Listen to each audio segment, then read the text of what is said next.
여러분 안녕하십니까? 라디오 오늘 강재입니다. 일상을 향한 첫걸음이죠. 드디어 코로나19 백신 접종이 시작됐습니다. 경북에서도 오늘 아침 9시부터 백신 접종이 이루어졌는데요. 오늘부터 요양병원 128곳, 또 노인요양, 정신요양, 재활시설 305곳에서 433곳의 65세 미만 입소자와 종사자 2만여 명을 대상으로 3월 말까지 1차 백신 접종이 이루어집니다. 백신 접종자 가운데는 약간의 뻐근함과 어지럼증이 있었다고 말하는 분들도 계셨다는데요. 다행히 백신 접종은 큰 문제 없이 조용히 잘 이루어졌습니다. 또 오늘 오전 화이자가 개발한 코로나19 백신도 인천국제공항에 도착을 했죠. 내일부터 화이자 백신 접종도 시작이 된다고 하는데요. 일상으로 돌아가는 가장 빠르고 확실한 방법, 원활한 백신 접종 기원합니다. 2월 26일 금요일 라디오 오늘 광고 듣고 시작합니다.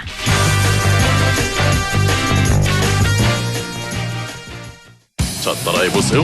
이카운트 ERP 4만원 회계관리, 이카운트 ERP 4만원 재고관리, 이카운트 ERP 4만원 생산관리. 사업 성공 함께해요. 이카운트 ERP의 모든 기능을 월 4만원에 드립니다. 이카운트 가입비 부가세 별도. 비즈니스 신세계로 가는 길 알려줘. 구리도시공사가 민관합동사업으로 선보이는 지식산업센터 휴벨라인으로 안내합니다. 경춘선 별내역 8호선 연장과 GTX B노선 추진해 트리플 역세권 전층 층고 6m라며. 자, 성공 향해 출발. 시공 신세계건설 문의 1544-6008. 2월 26일 금요일 라디오 오늘 순서 안내해드릴게요. 일부 성공회대 최진봉 교수와 함께하는 시간이죠. 최진봉의 시사포커스 준비가 돼 있습니다. 또 2부에서는 이슈 오늘 코너에서 정월 대보름을 맞아서 안동 강변에서 앵마기 전통 방패연 띄어보내기 행사가 열려서 전통문화 콘텐츠 개발 사업단 권동순 단장 연결해서 또 이 이야기 나눠보도록 하죠. 그리고 LNS 자산운용 조진희 이사와 함께 부동산에 관한 궁금증 풀어보는 시간, 조진희의 부동산 매거진 준비가 돼 있습니다. 라디오는 생방송 놓치신 분들은요, 안동 MBC 플러스 유튜브로도 다시 들으실 수 있습니다.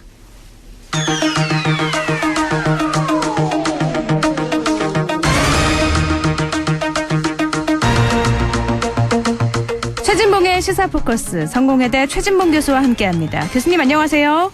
네, 안녕하십니까. 네, 드디어 코로나19 백신 접종이 오늘 오전 9시부터 시작이 됐습니다. 1차 백신 접종 인원 막 19만 명인데 그중에서도 오늘은 약 5,266명이 백신을 맞았잖아요. 예. 네, 정치권에서는 1호 접종자를 두고 논란이었는데 이제 그 논란은 좀 정리가 됐죠? 네, 그렇게 봐야 된다고 봐요. 왜냐면 1호 접종이라는 게 있을 수 없었던 이유 중에 하나가 뭐냐면 지금 말씀하신 것처럼 213곳의 요양시설 그리고 보건소에서 동시에 9시에 접종이 시작됐거든요. 네. 그러니까 뭐 그 9시에 맞는 사람이 한 명이겠어요. 200여 명이 되지 않겠습니까? 그런 관계라고 하면 제가 볼 때 뭐 1호 접종이 의미가 있느냐 하는 생각이 들고요.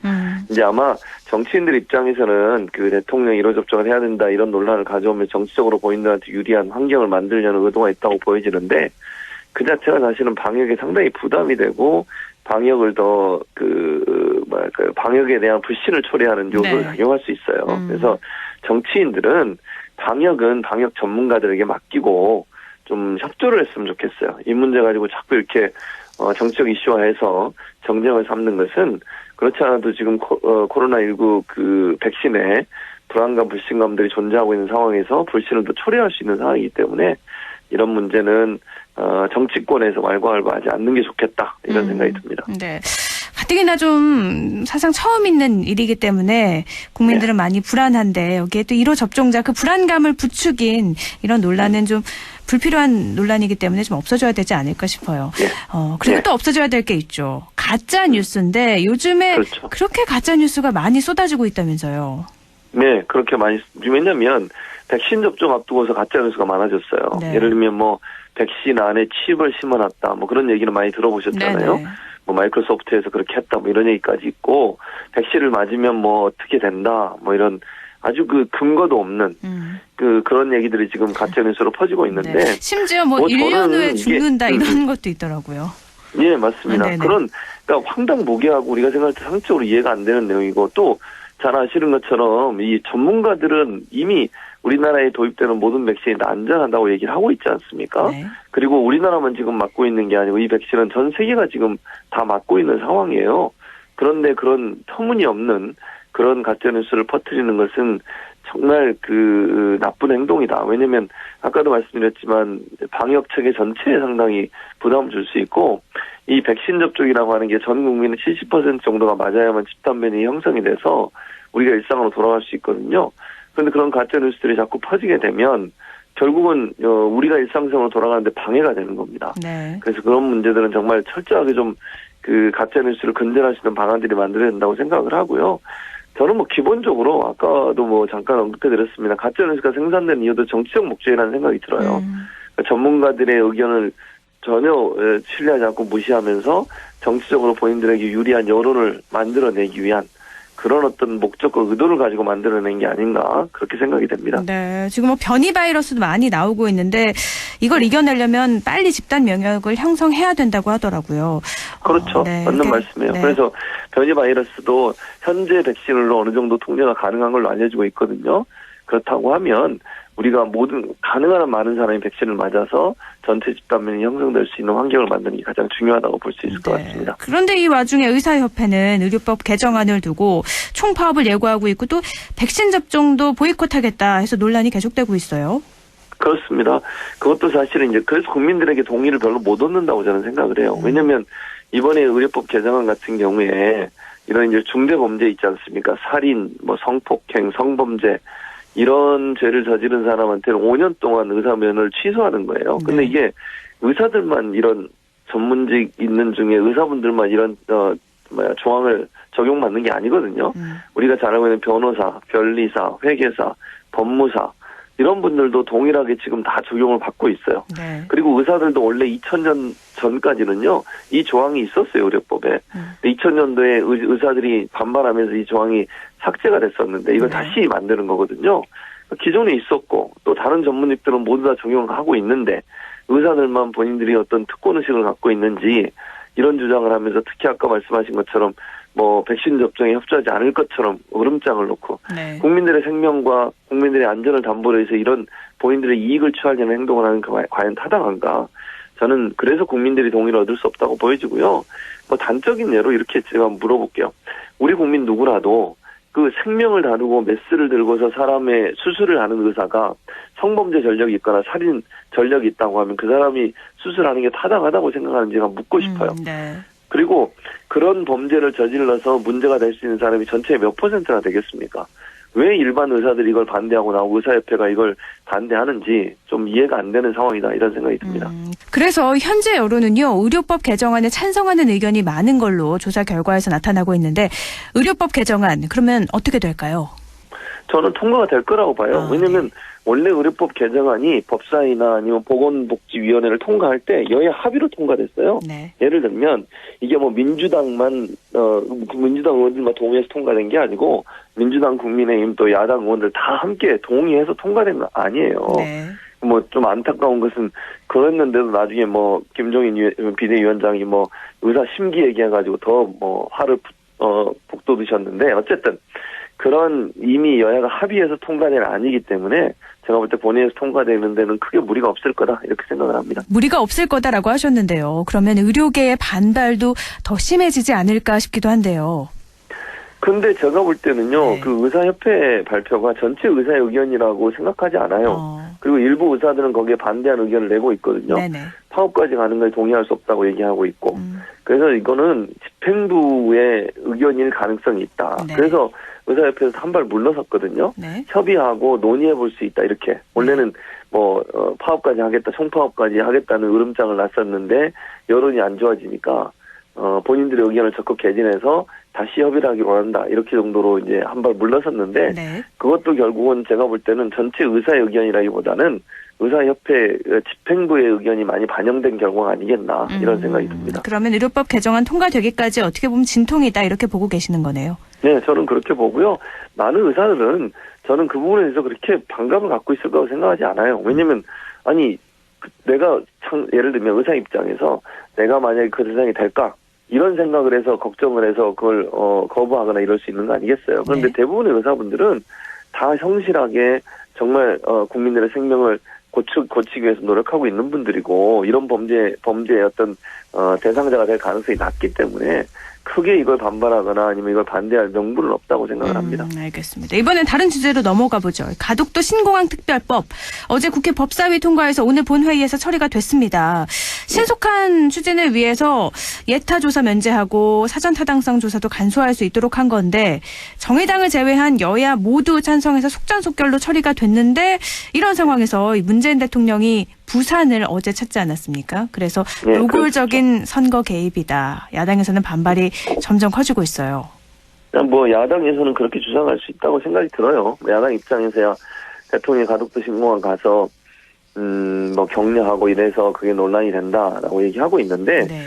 그게 무슨 그렇다고 해서 탄핵감이다 이렇게 얘기하는 건 너무 지나친 정치 공세라는 생각이 들고요. 무슨 대통령이 어느 정당을 지지하는 발언을 했거나 어느 후보를 지지하는 발언을 했다면 문제가 될 수 있지만 대통령이 우리 국가 통수권자잖아요. 네. 그 중에 하나인 부산 지역에 내려가서 현재 진행되고 있는 사업을 점검하는 것 자체가 크게 문제가 될 거라고는 보지 않습니다. 물론 아까 말씀드린 것처럼 야권 입장에서는 이제 선거 기간이기 때문에 이게 네. 뭐 의도하든 의도하지 않든 선거에 영향을 미칠 가능성은 충분히 저도 있다고 생각해요. 그러나 그것이 뭐 탄핵감이다, 이게 불법이다 이렇게까지 얘기하는 것은 정치 공세라고 저는 생각을 하고 청와대 입장은 이런 거죠. 그게 전국적으로 이제 지역 균형 뉴딜이라고 해서 한국판 뉴딜의 한 그 파트로 전국 지역을 돌면서 뉴딜 사업과 관련된 여러 가지 행사들에 참여를 하고 있거든요. 네. 근데 이번도 동남권 혁신 뉴딜 그리고 지역 뉴딜과 관련된 보고 대회에 참석을 한 것이고 거기서 보고를 받는 과정에서 가덕도 신공항 쪽 관련된 쪽도 방문을 했다 이렇게 밝히고 있기 때문에 이게 뭐 물론 뭐 그렇게 정치적으로 해석을 불러올 수는 있지만 이 자체가 그게 불법적인 행위다 이렇게 주장하기 좀 어려운 상황이 아닌가 하는 생각이 듭니다. 네. 가덕도 신공항 특별법 얘기가 나와서요. 국토부 보고서에서 특별법을 반대하지 않는 건 직무유기다 할 정도로 뭐 안전성, 시공성 여러 분야에서 문제가 많다고 했었는데 이건 좀 정리가 네. 됐나요? 그 문제도 사실은 뭐 완전히 정리가 됐다고 보진 않아요. 이렇게 얘기했죠. 국토부 차관이 국토부의 연구 결과는 가덕도 신공항을 반대하는 입장은 아니다. 그렇게 얘기를 하면서 정리가 됐는데 물론 그 부분도 검토가 필요하다는 생각이 들어요. 무슨 말이냐면 가덕도 신공항 관련해서 지금 이제 국회는 법적으로 이걸 처리하는 거잖아요. 특별법을 만들어서 네네. 예비 타당성 조사를 면제시키고 또 가능한 한 빨리 가덕도 신공항이 만들어지도록 법률적 지원을 하는 건데 그렇다 하더라도 진행되는 과정에 있어서 그러면 예산이라든지 아니면 들어가는 비용이나 이런 부분들은 실제 사업이 시행되면 그 부분에 대한 논의는 더 있어야 될 걸로 저는 봐요. 그러니까 입법부가 하는 일은 신공항 설립을 위한 법적 어떤 근거와 토대를 마련해 주는 것이고 또 국토부는 그걸 시행하는 기관으로서 그러면 어느 정도 예산이 들어갈지 하는 부분들에 대한 조사를 해야 되는 것이기 때문에 이제 물론 야당에서는 그 보고서를 근거로 해서 가덕도 신공항을 하면 안 된다고 주장하는데 안 된다고 노골적으로 주장도 못 하고 있어요. 네. 왜냐하면 선거에 이게 악영향이 미칠까 봐 합의를 해주잖아요. 특별법 처리하는데 다 동의해주고 합의를 해주고 있거든요, 지금. 네. 근데 이제 국토부의 어떤 조사 내용 가지고 가덕도 신공항에 어떤 들어가는 비용이라든지 아니면 설립하는 과정에 있어서 또 들어가는 어떤 그 예산이나 이런 부분들이 지금 생각하는 것보다 훨씬 늘어날 수 있다 이렇게 주장을 하고 있는 거죠. 그래서 이 부분은 사업을 시행하면서 면밀히 살펴서 어떻게 재원을 마련할지 하는 부분들은 함께 고민하고 노력을 해야 되는 상황이라는 생각이 듭니다. 추후에 논의해야 될 사안이다. 알겠습니다. 그리고요, 이 더불어민주당이 상생연대 3법을 오늘 발의하고 다음 달 처리하겠다고 했는데 우선 이 상생연대 3법이 뭔지부터 설명을 해주시죠. 예, 상생연대 3법이라고 하는 것은 이제 크게 보면 가장 이제 논란이 되는 건 손실보상 관련된 법안이에요. 네. 손실보상법이라고 하는 거 그리고 이제 이 손실보상법은 코로나19 때문에 문을 닫거나 이제 자영업자 소상공인들이 일을 못해서 이제 손해본 부분을 보상해주는 법적 근거를 만드는 것이고요. 네. 그리고 협력이익 공유제법 그리고 사회연대기금법 이렇게 세 가지 법인데 물론 이게 각각 다르게 발의가 됐고 각각 다르게 처리가 될 수는 있지만 이제 가장 손실보상법이 가장 이제 많은 관심을 받고 있는데 이게 원래는 법을 따로 만들려다가 소상공인 지원법이라고 하는 법이 있었어요, 원래. 네. 이 소상공인 지원법을 개정하는 방식으로 법을 이제 개정을 할 계획으로 알려지고 있습니다. 이게 아마 이제 문제가 되는 게 뭐냐면 이게 코로나19 때문에 일을 못 하시는 분들 중에 그 보상을 못 받는 쪽이 있어요. 그런 업종들. 이제 그런 업종들도 보상을 받을 수 있도록 법제화하고 또 지금 현재로 보면 뭐 코로나19 관련해서 계속 그 추경 예산 집행하고 추경 예산 만들어서 이제 지원을 하는데 그럴 때마다 논란이 되고 있으니 아예 그냥 그 팬데믹 상황이나 이런 예외적인 상황에서 소상공인들 업종별로 지원받는 사람들의 업종을 좀 확대시켜서 요식업이나 서비스업들도 네. 함께 지원할 수 있는 법적 근거를 만드는 것이고요. 나머지 이제 두 가지 법은 협력이익 공유제라든지 아니면 사회연대 기금법 같은 경우에는 기금을 조성을 해서 이제 코로나19나 이런 그 팬데믹이나 아니면 전염병 사태에서 피해를 본 사람들을 지원할 수 있는 그런 어떤 제도를 만드는 것인데 이 아까 말씀드린 뒷부분에 말씀드린 뭐 협력이익 공유법 또는 네. 사회연대 기금법 같은 경우에는 민간들이 기금을 모으는데 모으게 되면 거기에 대한 어떤 세금 혜택을 주는 방안 이런 방안을 통해서 기금을 마련하고 그 기금을 가지고 어려움에 처한 사람을 도와주는 그런 법이다 이렇게 말씀드릴 수 있습니다. 2월에 발의를 하고 3월에는 처리를 하겠다라는 입장인데요. 뭐 경제계도 네. 반발하고 있고 안철수 국민의당 대표는 이 법이 통과되면 매년 수십조 원에서 100조 원 이상의 재정이 반복적으로 필요하다. 재정 파탄 3법, 금관 선겁 3법, 또 증세 3법, 우리 아이들에게 멍해를 씌우는 패륜 3법이라고 강도 높게 비판을 했는데 이건 어떻게 보세요? 그 소상공인 지원법 같은 경우에 이제 손실보상법으로 뭐 이름이 바뀔 수도 있을 것 같은데요. 그 부분이 이제 지원을 하는 부분이기 때문에 예산이 들어갈 수밖에 없죠. 네. 그런데 이제 저는 이렇게 생각해요. 그걸 좀 바꿔서 얘기하면 그렇지 않아도 지금 계속 추경 2차, 3차, 4차 지금 하고 있잖아요. 네. 5차, 6차가 될 수도 있습니다. 이 팬데믹 상황이 끝나기 전까지는 계속적으로 추경이 들어갈 수밖에 없는 상황이에요. 사회적 거리두기 때문에 문을 닫게 되는 사람들이 거리에 나앉을 수 있는 상황에 몰려 있고 이런 네. 사람들을 구제하기 위해서 지원을 하는 것은 불가피한 면이 있습니다. 그럼 이걸 계속 추경으로 할 거냐? 아예 법의 제도화해서 정부가 예산을 통해서 지원할 수 있도록 할 거냐의 문제라고 보거든요. 사실은 이게 제도적으로 만들어지면 사각지대를 없애면서 따로 추경 편성이 없이도 예산으로 지원 가능하게 만들고 그렇게 되면 이 예산이 미리 뭐 전년도든 아니면 새해 예산을 짤 때 그 안에 포함되어 있기 때문에 네. 지원이 가능할 수 있는 법적 근거가 된다. 그리고 이제 추경은 사실은 국회가 합의해서 통과시켜줘야만 가능한 거잖아요. 네. 그 가운데 사각지대도 생길 수 있고 금액의 차이가 나게 되면 지원 받는 사람도 있을 수 있고 지원 못 받는 사람도 있을 수 있기 때문에 제도적으로 만드는 건 참 저는 중요하다고 생각을 해요. 그래서 추경 예산 편성 대신 이 법을 활용하게 되면 어차피 추경 예산으로 들어갈 돈이 이 돈으로 들어가기 때문에 큰 차이가 저는 없을 거라고 보고요. 네. 뭐 지금 얘기했듯이 뭐 엄청난 돈이 들어갈 거다 이렇게 얘기하는데 이게 팬데믹 상황이나 특별한 상황, 예외적 상황에 손해를 보는 경우만 지원을 하는 거예요. 네. 그냥 매년 똑같은 돈을 지급하는 게 아니고 그렇다고 하면 이게 무슨 뭐 매년 동일한 돈이 계속 들어갈 것처럼 말씀하시는 건 좀 과장된 표현이라는 생각이 듭니다. 매년 수십조 원에서 100조 원 이상의 재정이 반복적으로 필요한 건 아니다. 특별한 상황에서 코로나19 같이 이런 특수한 상황에서만 쓰여지는 것이고 체계를 마련하는 것이다. 이렇게 보고 계시는 거네요. 알겠습니다. 여기까지 듣자 말씀 고맙습니다. 네, 감사합니다. 최진봉의 시사포커스 성공회대 최진봉 교수였습니다. 라디오 오늘 1부는 여기까지고요. 잠시 후 2부에서 뵐게요.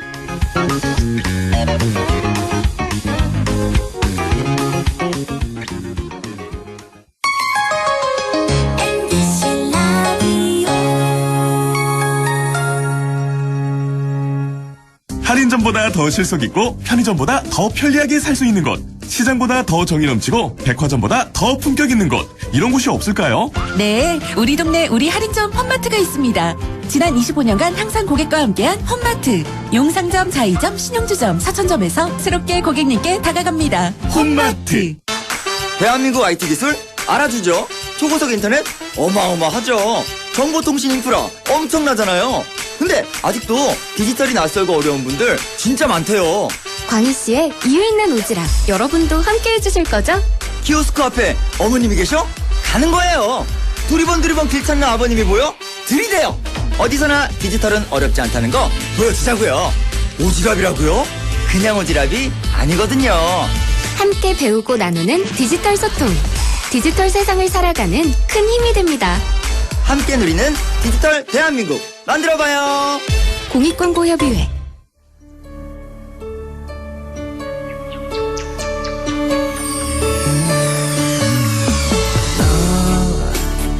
마음을 열어줘. 다가가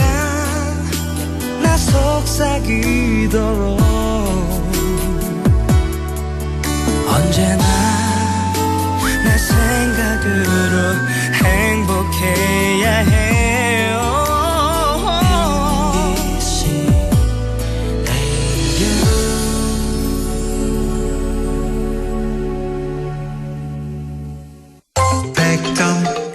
MBC 라디오.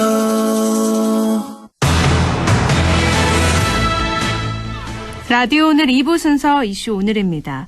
오늘이 정월 대보름이죠. 보름을 하루 앞둔 어제 나쁜 기운을 보내고 복을 부른다는 송액 영복을 기원하는 액막이 전통 방패연 띄워보내기 행사가 50여 년 만에 안동 강변에서 열렸습니다. 전통문화 콘텐츠 개발 사업단 권동순 단장 연결해서 이 이야기 나눠보죠. 단장님 안녕하세요. 네, 안녕하세요. 네, 우선 잘 모르시는 분들을 위해서 전통문화 콘텐츠 개발 사업단이 어떤 곳인지 소개를 좀 해주시죠. 네, 저희 그 전통문화 콘텐츠 개발 사업단은 민간 문화단체입니다. 말씀 그대로, 이름 그대로 네. 우리 전통 문화를 소재로 하여 현대에 맞는 문화 콘텐츠를 개발하고 그다음에 이제 그 개발된 문화 콘텐츠를 상업화 해가지고 네. 수익을 내고 그래서 이제 그 예산 지원 없이도 지속적인 우리 문화 사업을 이어갈 수 있는 문화 콘텐츠를 개발하는 단체라고 말씀드릴 수 있습니다. 그러니까 이익을 목표로 하고 있긴 하지만 그래도 우리 전통 문화를 네. 살리는 큰 역할도 하고 있는 것 같아요. 맞나요? 네. 네, 그 우리 하해 탈춤이 800년 동안 지속해 오면서 네. 고려 때나 또는 조선시대 때 예산을 지원받은 적이 없거든요. 네네. 그래서 그 많은 세월을 이어져 올 수 있었던 것은 스스로 자체적으로 수익을 낼 수 있는 그런 구조가 있었다는 거죠. 네. 그래서 지금의 전통문화 콘텐츠 개발 사업단도 있는 거고요. 오늘이 정월 대보름인데 어제 낙동강 근처에서 이 안동에서 50여 년 만에 특별한 행사가 있었다고 하는데 어떤 행사였죠? 예, 그거는 이제 정월 대보름 행사. 그러니까 그 정월 대보름 세시풍속이 여러 가지가 있죠. 네. 그 달집 태우기가 있고 지불놀이가 있고 네.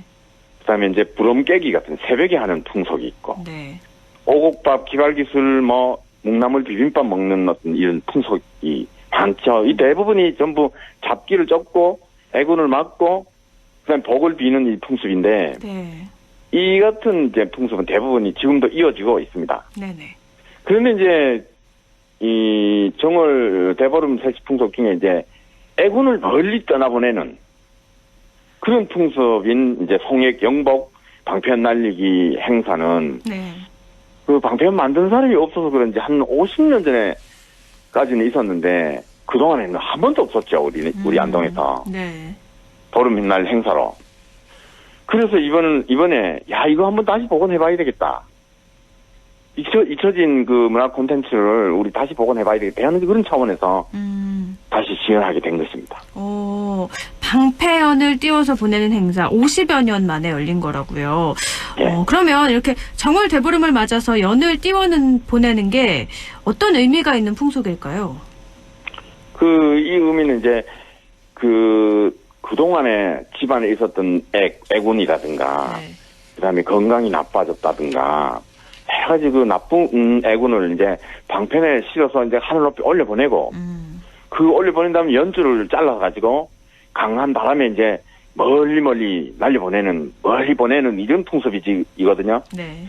그러면서 이제 가족하고 이웃 친지들이 이제 건강하게 복을 많이 받고 탈 없이 한 해를 잘 보낼 수 있도록 이렇게 빌어주는 그런 대동정신이 깃든 우리 전통 풍속이라 할 수 있죠. 그럼 어제는 몇 명 정도가 참여했나요? 어제 연출자는 5명이었습니다. 아, 그리고 관람객들도 이렇게 이제 행사장으로 네. 모이는 거는 이제 관람객들이 모이는 거는 이제 조금 억제했죠. 코로나 때문에 아무래도 함께하기는 좀 네. 힘들었을 것 같은데요. 예. 방패연을 예전에는 집에서도 좀 만들고 학교에서도 만들고 막 그랬는데 요즘은 좀 많이 안 만드는 것 같긴 해요. 예. 그렇죠. 그럼 이거 어제 거는 직접 만들어서 날린 건 아닌가요? 만드는 게보다도 네네. 방편이라는 게 이게 균형 잡기가 굉장히 까다로운 면이거든요. 그렇긴 하죠. 네. 꼬리연 같은 경우는 날려 올리면 꼬리가 달려서 덜 이렇게 이제 까부고 하는데, 방패는 이게 아주 종이 한 장으로 날려 올리는 거기 때문에 대단히 이게 바람받으면은 네. 이리저리 막 혼란스럽게 날고 하는데, 이거는 이제 명인급에 있는 사람이 줄이라든가 그 연에 그 대나무 살의 그 어떤 굵기라든가 이런 걸 잘 조절해서 아주 균형 있게 잡아야만 강한 바람에도 흔들리지 않고 하늘에 딱 별이 붙어 있듯이 네. 딱 고정되어 있는 그런 방편을 만들어 날릴 수가 있거든요. 네네. 어제는 그 명인급에 있는 그 방편 제작자가 와서 만든 연을 이렇게 날렸다고 보시면 됩니다. 그렇게 힘들게 만들어야 되는 연인데 그 명인분이 만들으셨다고 했잖아요. 성함이 네. 이종옥 명인으로 알고 있는데 이분은 어떤 분인가요? 이종옥 명인 분은 네. 40년간 전통 방편을 만들어 오신 분입니다. 네네.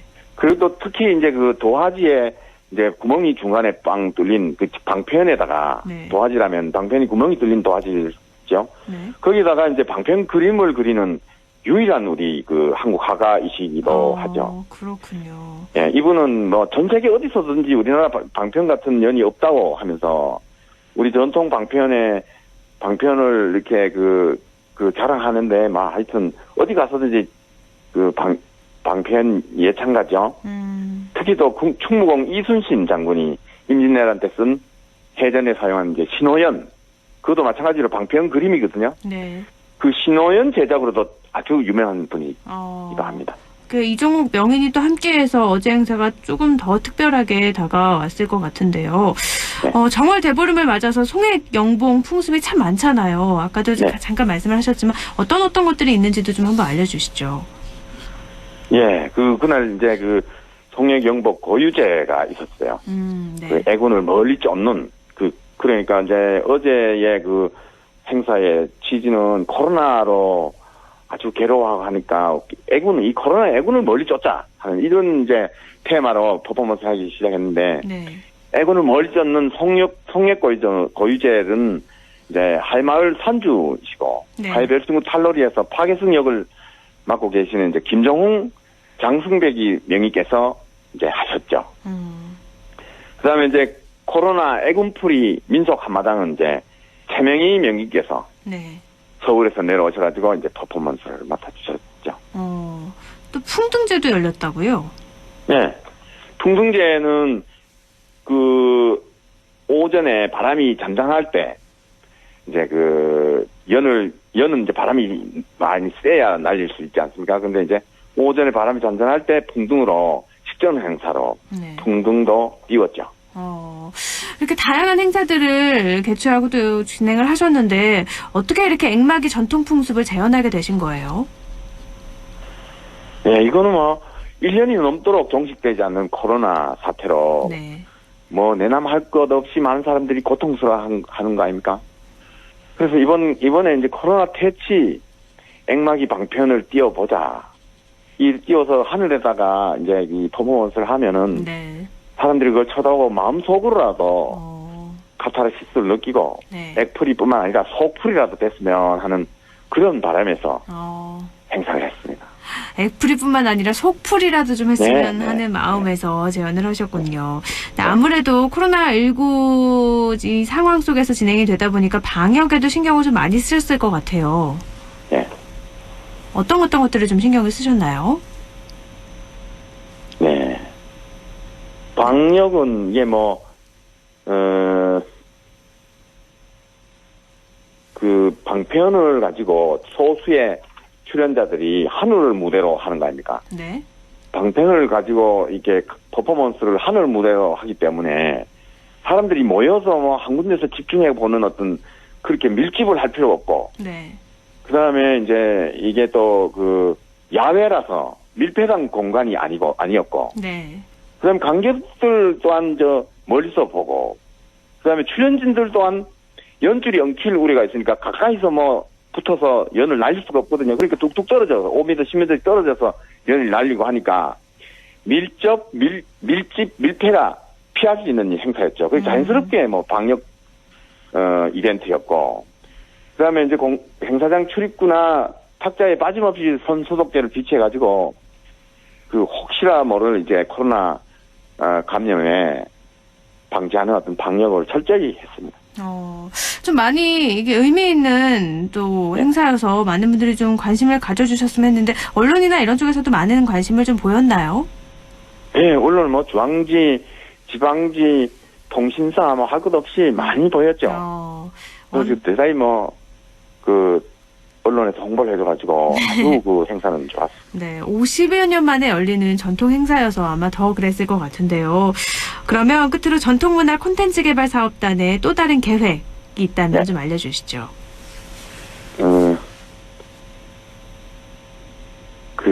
우리 전통, 우리나라밖에 없는 우리 고유의 카이트, 그러니까 연이죠. 방편이, 사람들에게 사랑받을 수 있고, 또 정월 대보름 이 방편 날리기 행사가 다시 복원되고 매년 시연될 수 있으면 하는 바람입니다. 알겠습니다. 우리 전통 문화가 계속해서 말씀하신 것처럼 쭉 이어지고 또 내년에도 함께 이런 행사가 열리면 좋겠습니다. 오늘 말씀 고맙습니다. 네, 감사합니다. 네, 전통문화 콘텐츠 개발 사업단 권동순 단장이었습니다.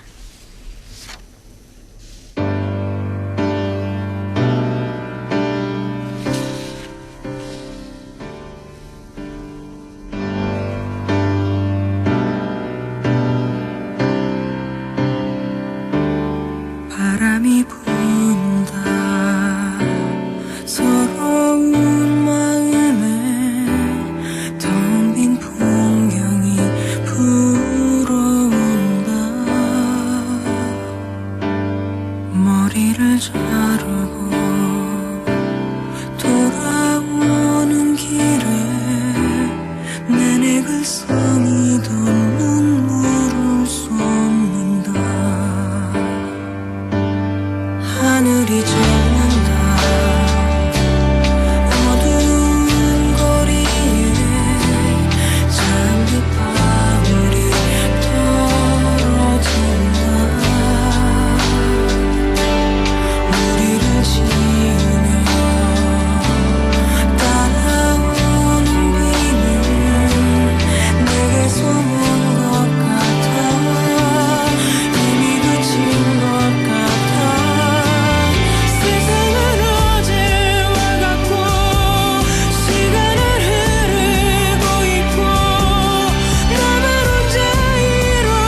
라디오 오늘에서는 청취자 여러분의 참여를 기다리고 있습니다.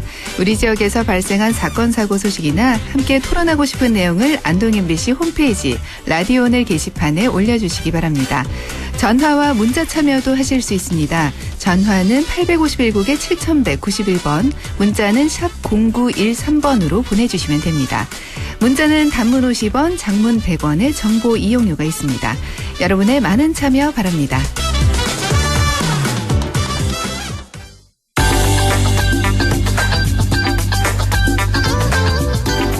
조진희의 부동산 매거진, 그제였죠. 지난 24일 정부가 이사 공급 대책 때 예고했던 신규 공공택지를 발표했습니다. 이와 관련한 내용 알아보죠. LNS 자산운용 조진희 이사와 함께합니다. 이사님 안녕하세요.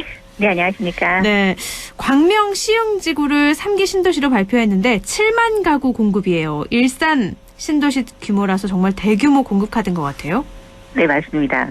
7만 가구 이렇게 했을 때 일단 숫자도 굉장히 큰데 면적을 기준으로 하자면 여의도 면적이 한 4.3배 정도 되는 규모라고 보시면 될 것 같습니다. 네. 그래서 이제 광명시흥 이번 발표가 굉장히 관심사가 높은 게 서울 여의도에서 12km니까 굉장히 가깝습니다. 네. 그래서 대부분의 이제 3기 신도시들이나 신도시 설정을 할 때 서울에서 너무 멀기 때문에 그런 효과가 적다라는 부분들이 많았는데 근데 이제 이번에 신규 신도시 발표하면서 규모까지 크다 보니까 또 역대 신도시급으로서는 6번째 되는 규모라고 합니다. 그래서 아무래도 관심사가 좀 높아지고 있습니다.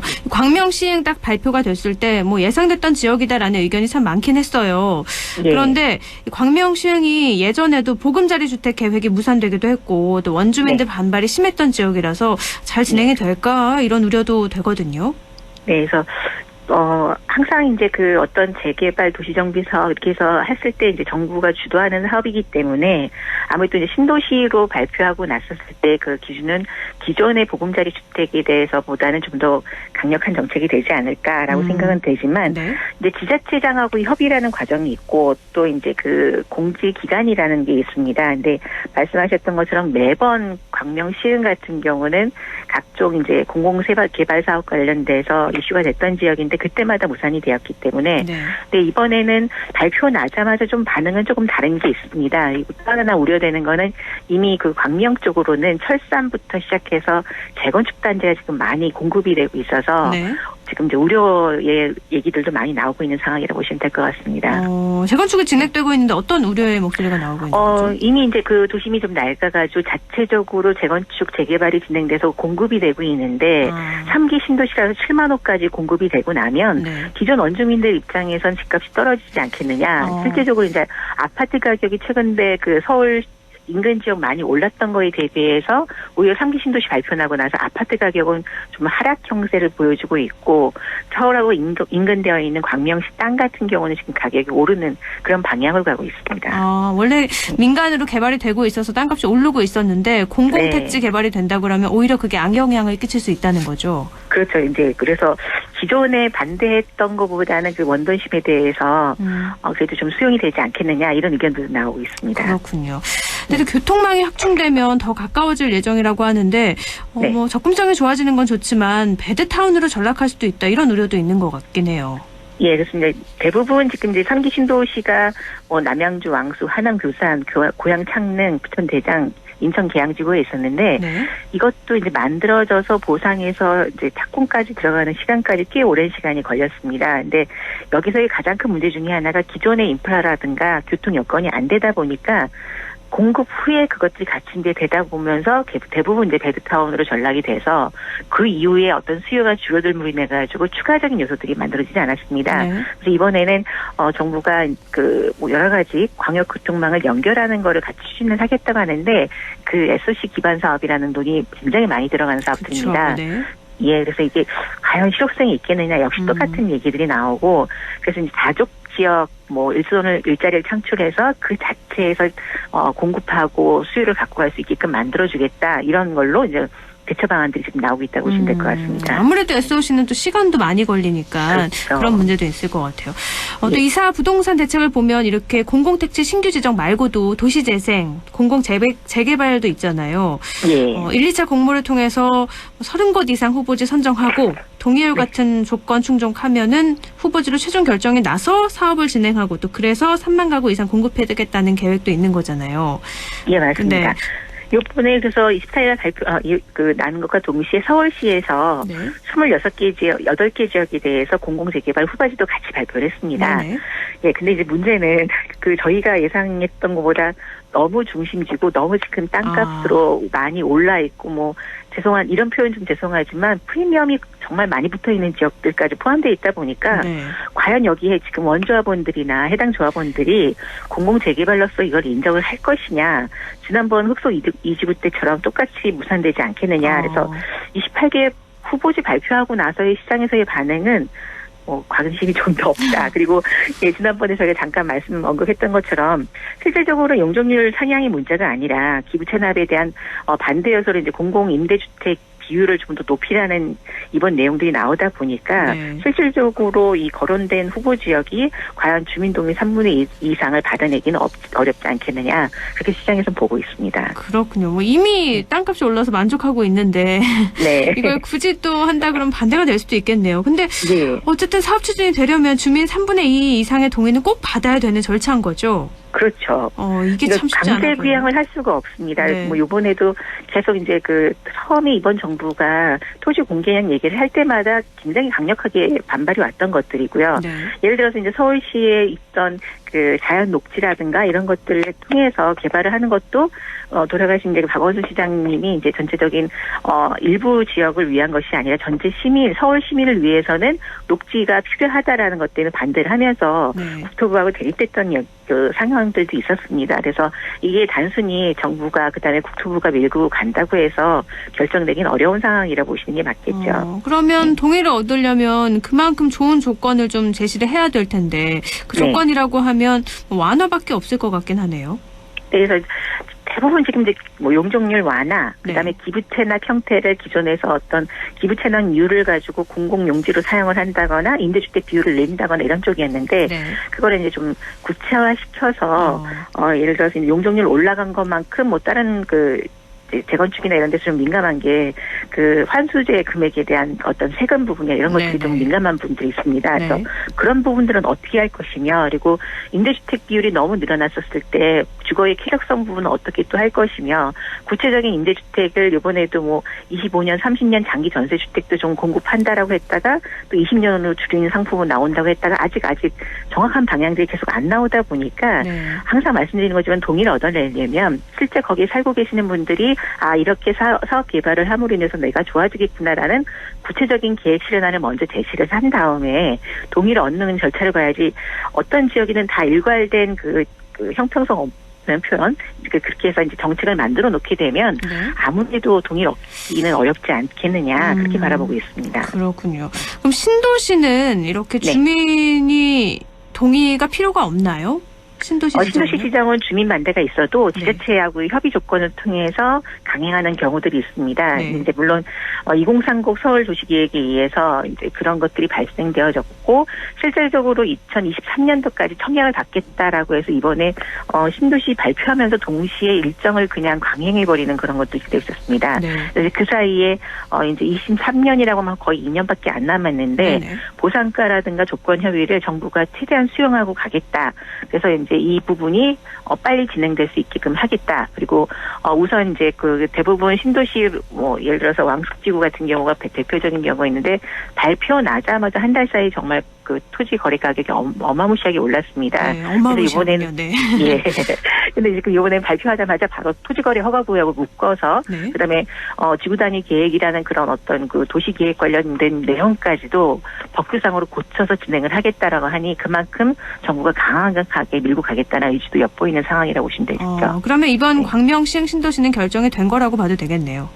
예, 특별하게 뭐 정말 그 전체 주민들이 반대가 있지 않은 이상은 네. 어느 정도 예 주민 의견을 수렴해서 정부가 최대한 맞춰서 가겠다라고 지금 발표를 한 이상 네. 좀 강하게 밀고 가지 않을까 싶습니다. 알겠습니다. 또 앞으로 어떻게 될지 지켜보도록 하죠. 오늘 말씀 예. 고맙습니다. 예, 감사합니다. 네, 부동산 매거진 LNS 자산운용 조진희 이사였습니다.